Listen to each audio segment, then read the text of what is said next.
Paz y bien, hermanos. Pláticas cuaresmales en este año de la misericordia del Padre. Cuarta plática. Jesús es la misericordia del Padre. Una vez más, traigamos a la memoria el plan que estamos siguiendo para transmitir un mensaje íntegro en su sustancia de nuestra fe. Primera plática, yo soy pecador. Segunda, lo contrario, yo soy santo. Tercera, Dios es mi Padre. Cuarta, lo que hoy quiero comunicar, Jesús es mi hermano, el Hijo de Dios, en el cual reside corporalmente la plenitud de la divinidad. La quinta será, ¿qué tipo de existencia, qué comportamiento voy a tejer yo en mi vida para dar transparencia a estas verdades que son las fundamentales?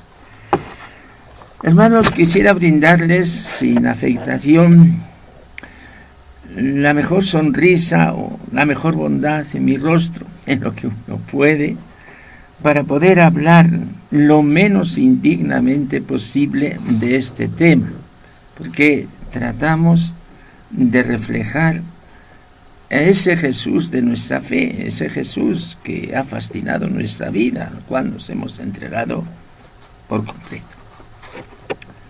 No quisiera morirme sin haber escrito un libro de Jesús.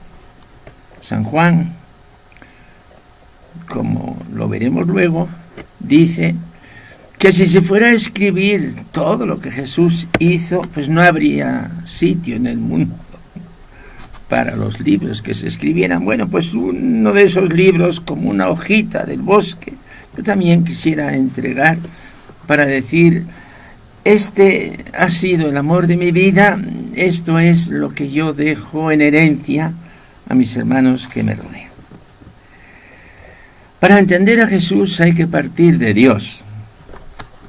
Parece que tenemos que comenzar diciendo lo contrario. Para entender a Dios hay que partir del mensaje de Jesús. Las dos cosas son verdad.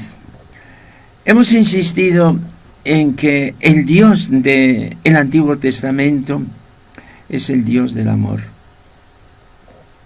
Jesús se ha descubierto a sí mismo en aquel Dios.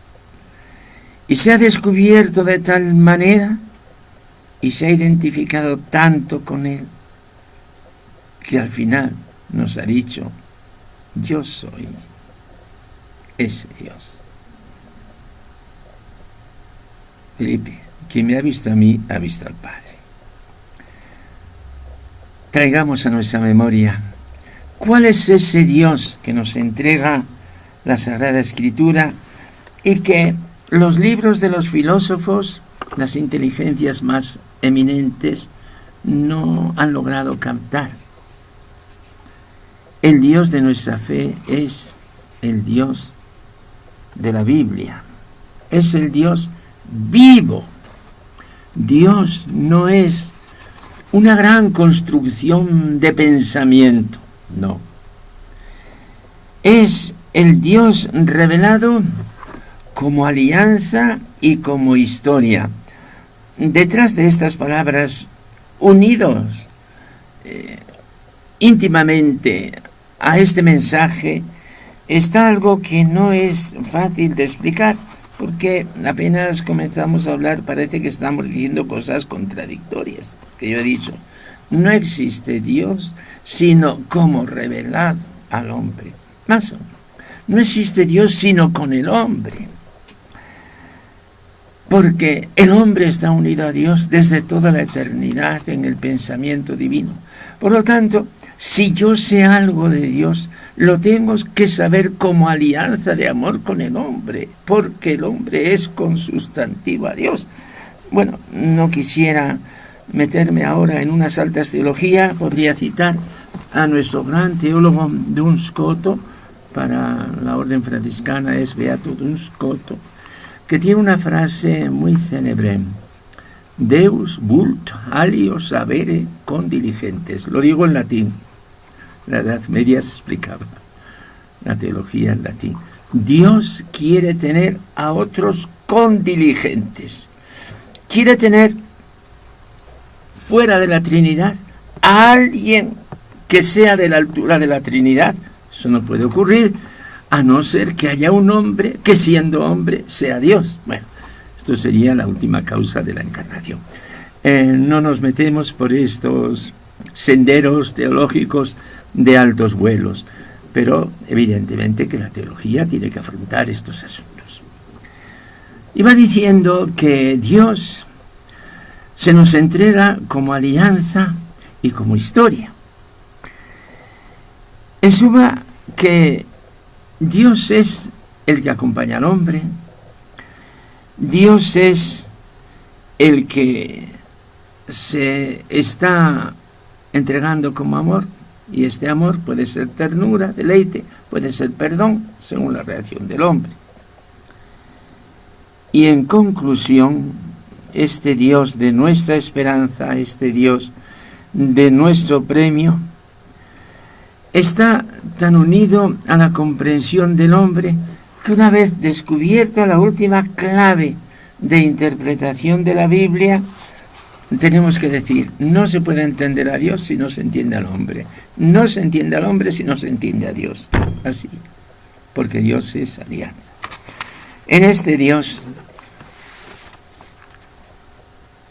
se ha confiado Jesús, y su propia vida es la proyección y la verificación de este Dios de amor. Vamos pues en busca del rostro de Jesús, que queremos definirlo como la misericordia de Dios. Ahora, el que ha hecho un cursillo de Biblia puede decirme: pero vamos a ver, ¿de quién me estás hablando? ¿Del Jesús histórico o del Cristo de la fe? Pues vaya, te estoy hablando del Jesús histórico y del Cristo de la fe, y te voy a decir lo siguiente: no existe el Jesús de la historia sino en el Cristo de la fe. Y no existe el Cristo de la fe sino en el Cristo de la historia. Así. En consecuencia, los evangelios, de donde arranca la cuestión, son libros históricos que nos dan al Jesús de la historia, o son libros teológicos que nos dan a este Jesús, a este Cristo, más bien de nuestra fe, a Cristo resucitado, que hoy vive en medio de la Iglesia y penetra en nuestras conciencias. Pues la respuesta es esta: son libros de historia y simultáneamente son libros de fe. Para acceder a Jesús no se puede acceder a su historia sino a través de la fe de la comunidad creyente que ha escrito este testimonio vivo y vivificante de Jesús.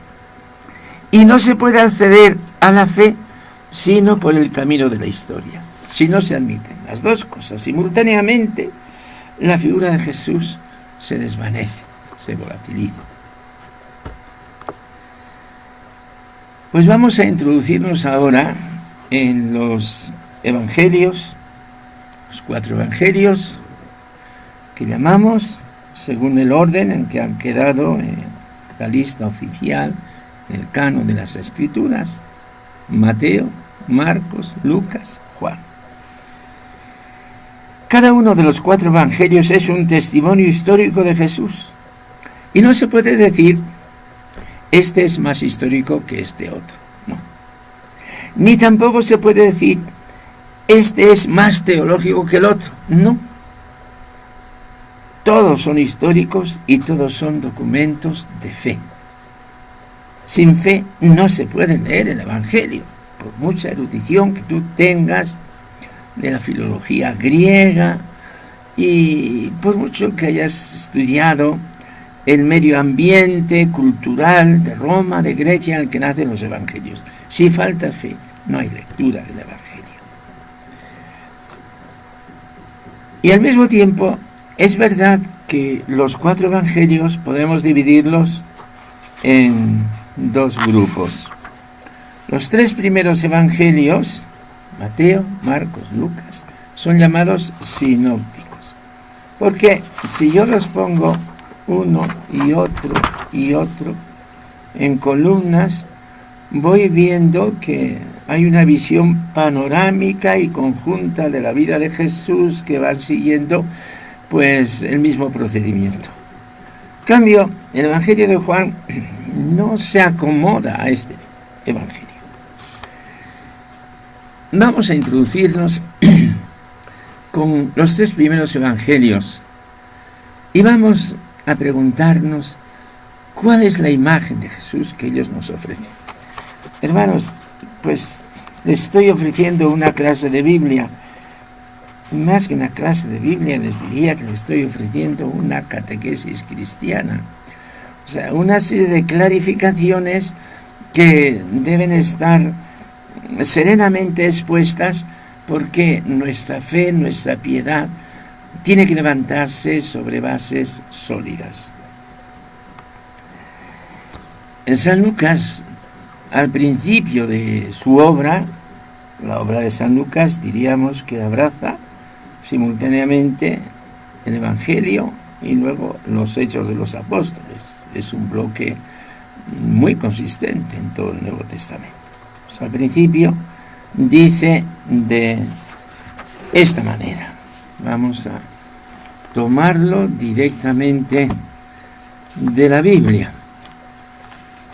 Dice: puesto que muchos han emprendido la tarea de componer un relato de los hechos que se han cumplido entre nosotros, como nos los transmitieron los que desde el principio fueron testigos oculares y servidores de la palabra, también yo he resuelto escribírtelos por su orden, ilustre Teófilo.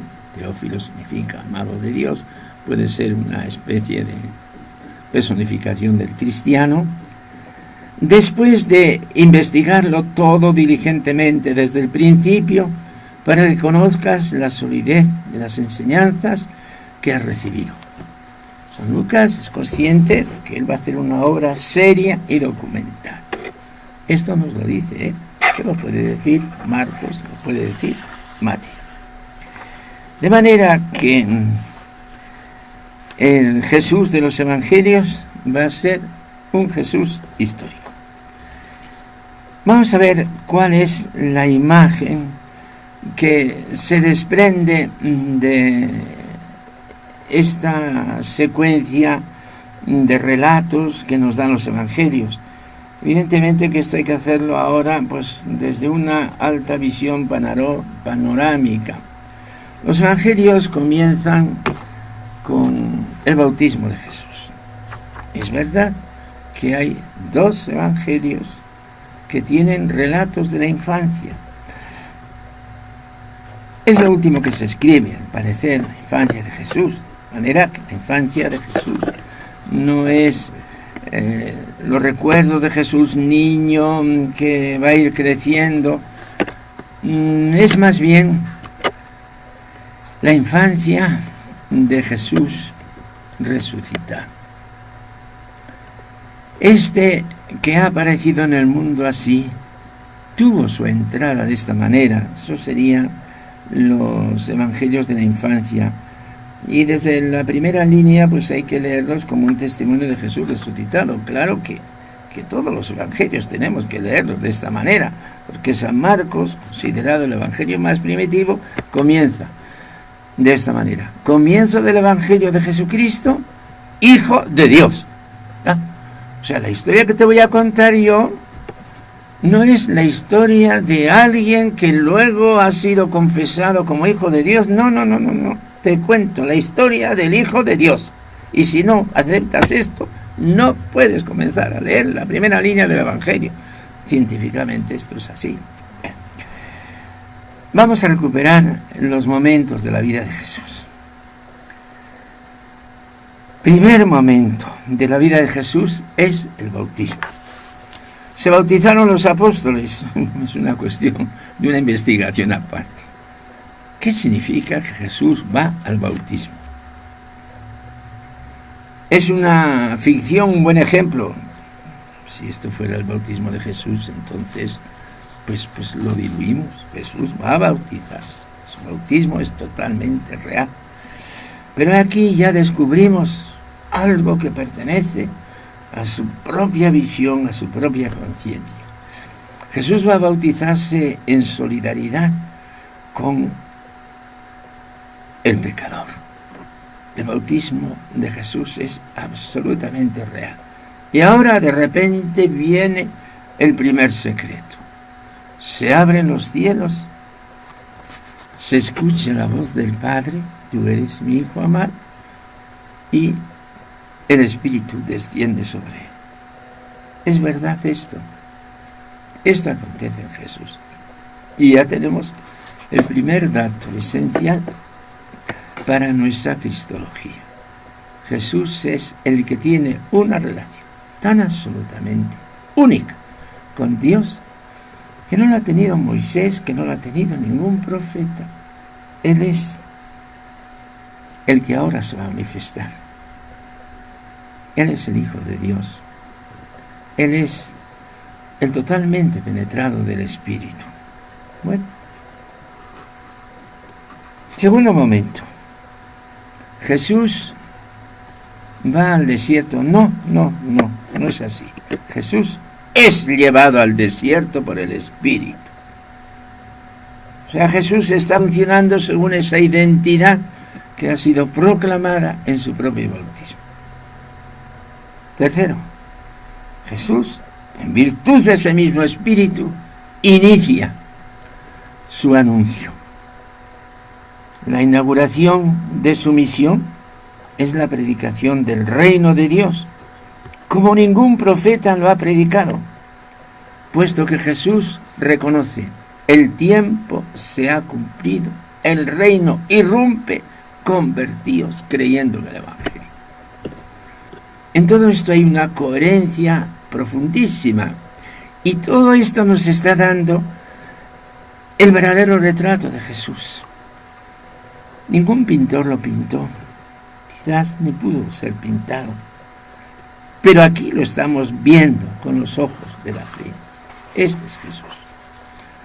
Jesús entiende su historia como la actuación final de Dios en el mundo. El mundo va funcionando por tiempos. Hemos llegado al tiempo final y yo vengo como el protagonista y el pregonero de este tiempo final de Dios. Jesús es el profeta escatológico de Dios. Después de él no hay ningún profeta, ninguno. Jesús es el profeta de Dios. Esto es la conciencia que Jesús tiene de sí mismo. Ahí está en el Evangelio. Hermano.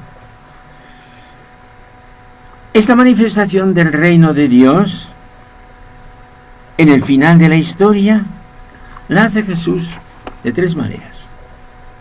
Primero, obrando la salvación por medio de signos que cumplen las profecías.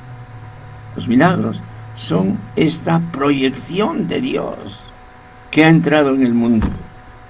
Segundo, predicando con sus palabras que esto ha acontecido, predicando y explicándonos de mil modos, a través de muchas parábolas, qué es el reino de Dios, la predicación de Jesús. Tercero, invitando a todos a que entren en este reino de Dios. Ya vamos perfilando la imagen de Jesús. Jesús es rechazado por el sector principal, el sector dirigente espiritual del pueblo. Jesús ha entendido este rechazo, no solamente lo ha entendido, es que lo ha vivido, lo ha asumido, tanto lo ha asumido que del rechazo hace profecía. Y Jesús anuncia como parte de su mensaje que él va a ser rechazado. Y al mismo tiempo anuncia que Dios va a salir en su favor y por lo tanto Dios le va a arrancar de la muerte. que Él va a resucitar.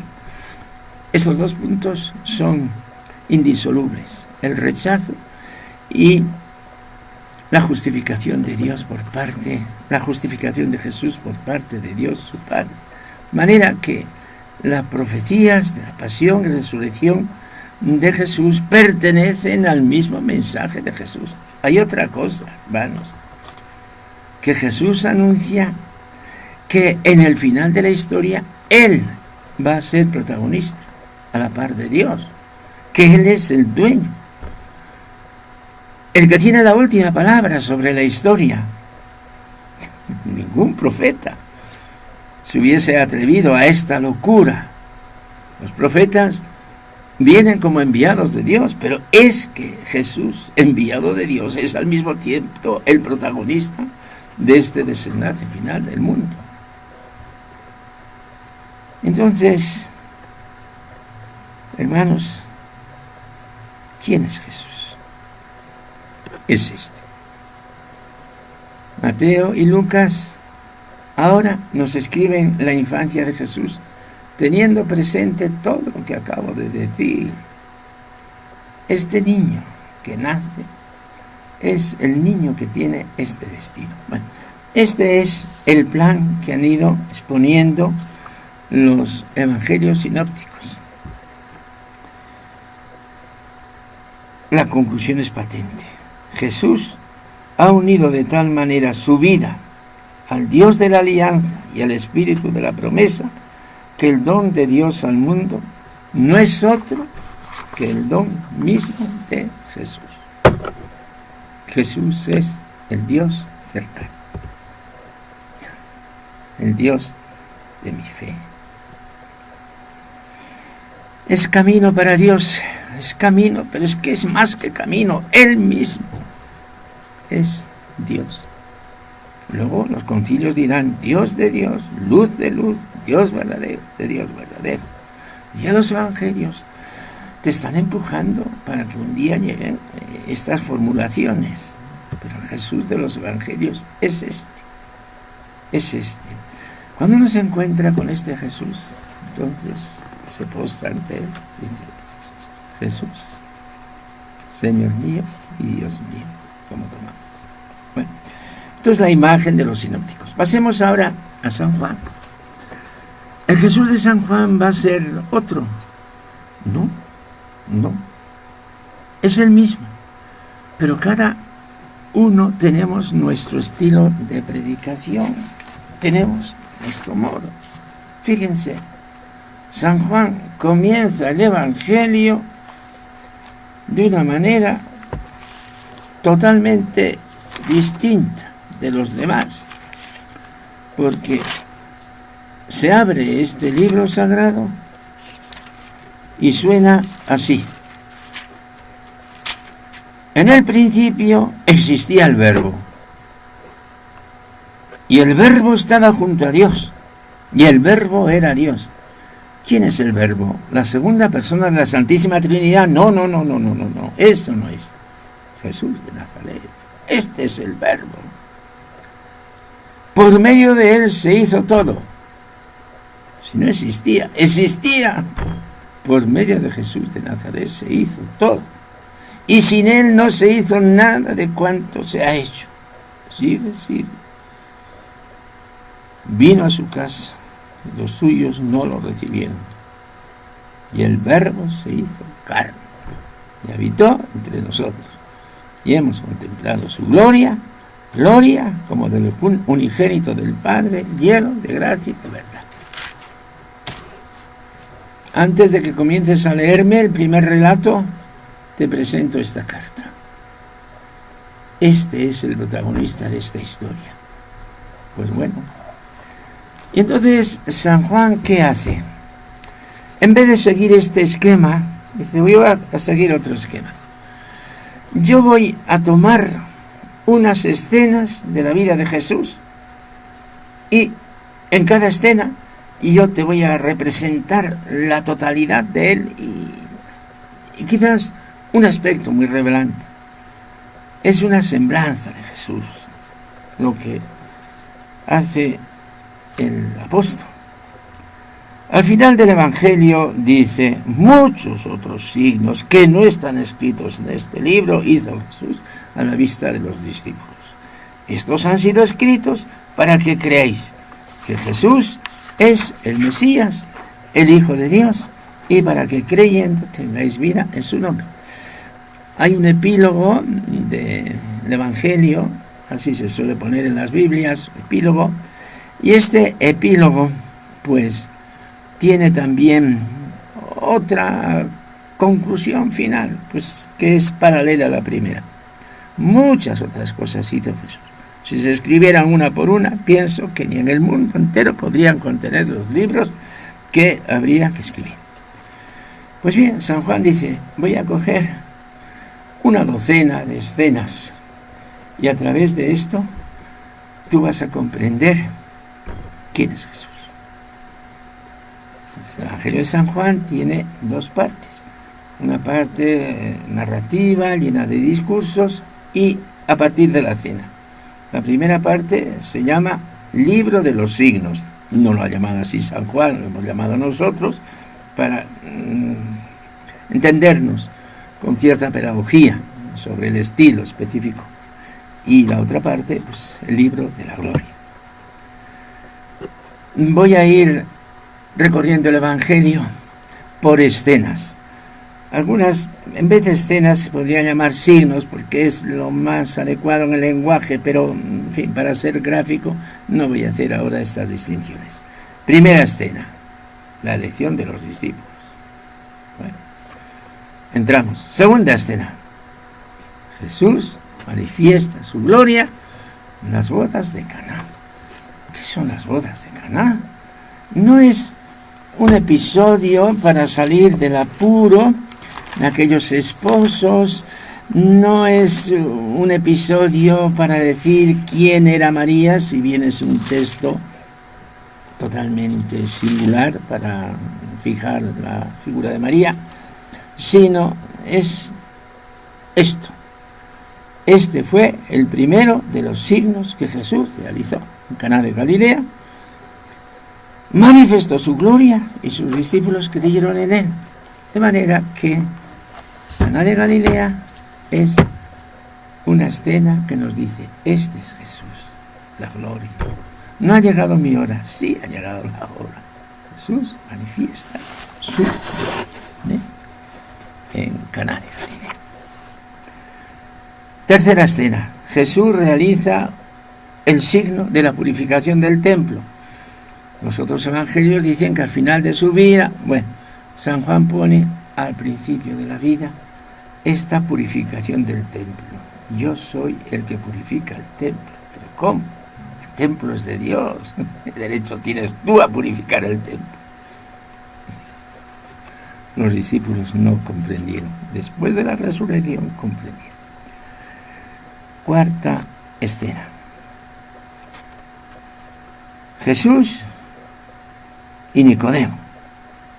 Nicodemo, maestro de Israel, y Jesús, el nuevo maestro, pueblo de Dios.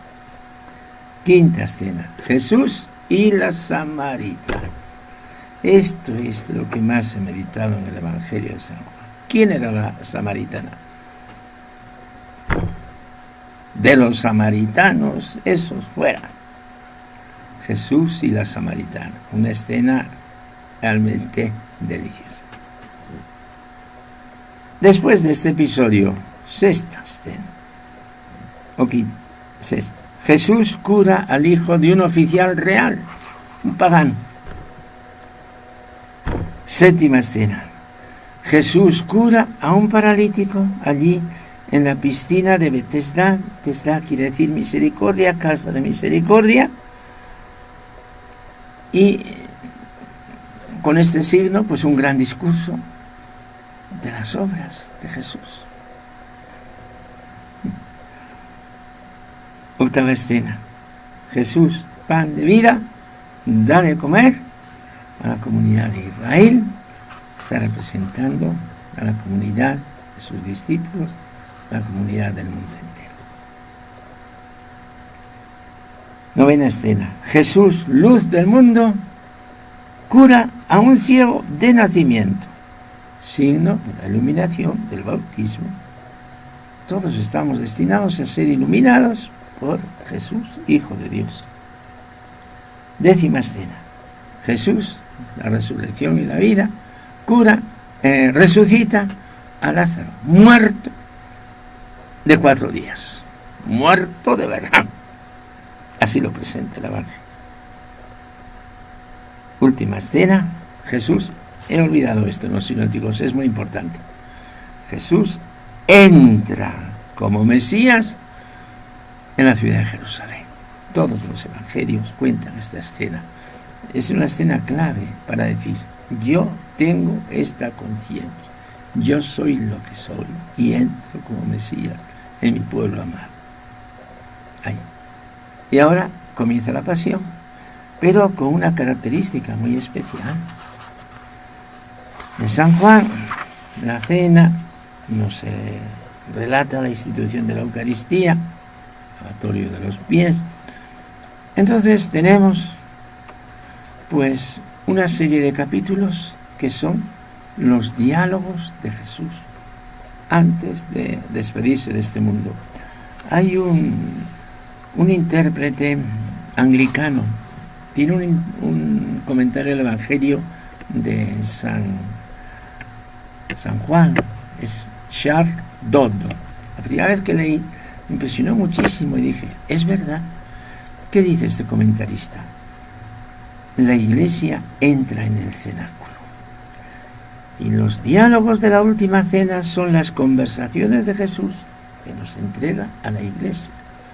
Yo me voy, no os dejaré huérfanos, mandaré el Espíritu, y ahí tenemos una serie de párrafos sobre el Espíritu de Dios y los consejos. En determinado momento Jesús dice que les está entregando pues esta vida, y Felipe dice: muéstranos al Padre y nos basta. Capítulo 14. Aquí tenemos el capítulo 14, el capítulo 15, el capítulo 16 y el capítulo 17. Todos esos son capítulos de palabras de Jesús en la cena. Nadie va al Padre sino por mí. Felipe le dice: Señor, muéstranos al Padre y nos basta. Jesús le dice: hace tanto tiempo que estoy con vosotros y no me conoces. Felipe, quien me ha visto a mí ha visto al Padre. ¿Cómo dices muéstranos al Padre? Y en otro lugar del Evangelio, pues, en el capítulo 10, el Padre y yo somos uno. Hermanos, ¿quién es Jesús?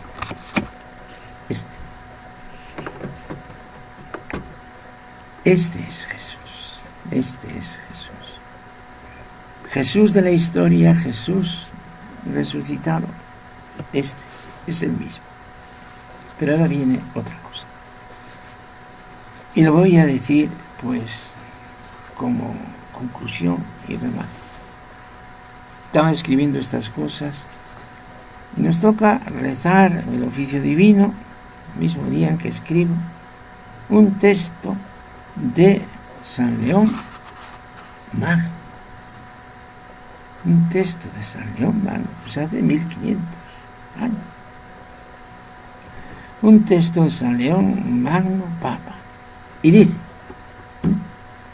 el que quiera venerar de verdad la pasión del Señor debe contemplar de tal manera con los ojos de su corazón a Jesús crucificado que reconozca su propia carne en la carne de Jesús.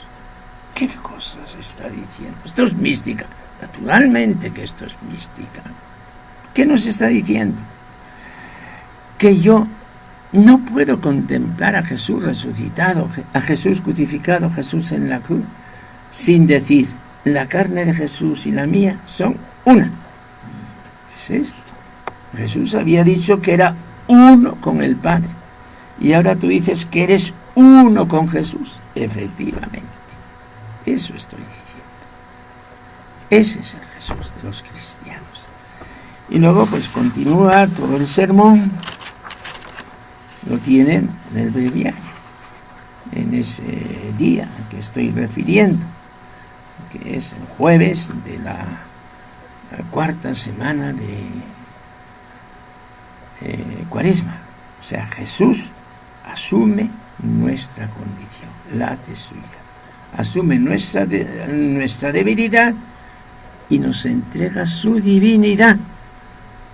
Por lo tanto, ahora la imagen de Jesús ya deja de ser una imagen histórica, deja de ser una imagen teológica y resulta ser una imagen vital, personal, presente.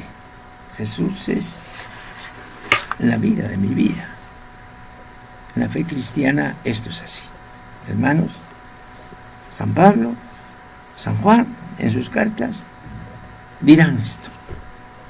San Pablo dice, en Cristo Jesús, es que yo vivo, existo, respiro en Cristo Jesús. Y San Juan lo mismo. ¿Quién es Jesús? Cierra los ojos, métete en tu corazón. Ese es Jesús. ¿Quién soy yo? Jesús. Jesús y yo somos una sola cosa. Con la gracia de Dios lo entenderemos.